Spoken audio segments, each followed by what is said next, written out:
দেখো বন্ধুরা, আমি কি বানাচ্ছি বলো তো? এটা কি বলো তো? আলু সেদ্ধ মাখা, আর এইগুলো ময়দা। তাহলে আমি কি বানাচ্ছি বলো তো? আমি বানাচ্ছি আলুর পরোটা। আজকে শনিবার, নিরামিষ করে আলুর পরোটা বানাচ্ছি। আর এই রেসিপিটা যদি তোমাদের ভালো লাগে তাহলে আমাকে কমেন্ট করবে। আমি তাহলে কি করব, তোমাদেরকে রেসিপিটা দিয়ে দেবো।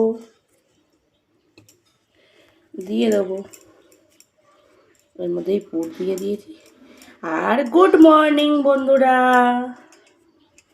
নিরামিষের দিনে এইগুলো খেতে জাস্ট খুব সুন্দর লাগবে। দারুণ একটা ব্রেকফাস্ট। বেশি করব না। এই গোল্লাগুলো একটু বেশি বেশি করে নিতে হবে, মানে বড় বড় করে। তা নাহলে তো পুরটা দেবো, দিয়ে আবার এটা যখন বেলবো তখন কিন্তু বেরিয়ে যেতে পারে। ওর জন্য একটু বেশি বেশি করে নিতে হবে।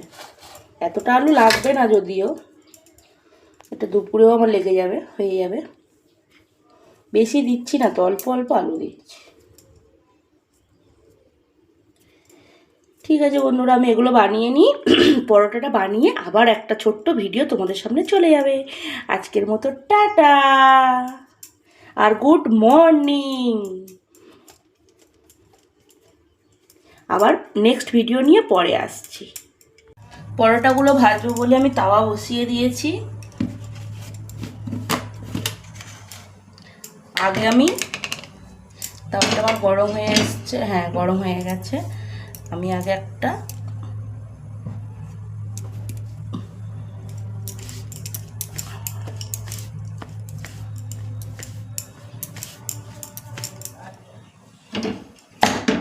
পরোটা দিয়ে দিলাম একটা।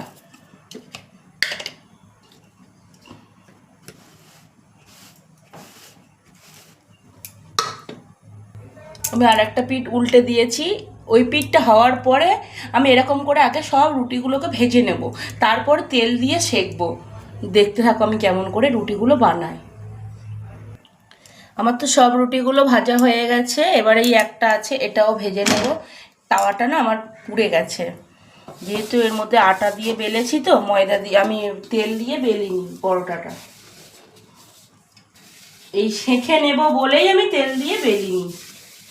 এবার আমি সেঁকে নিয়ে আবার তেল দিয়ে ভাজবো। সাত সকালে তো বেশি তেল খাওয়াটা তো ঠিক না।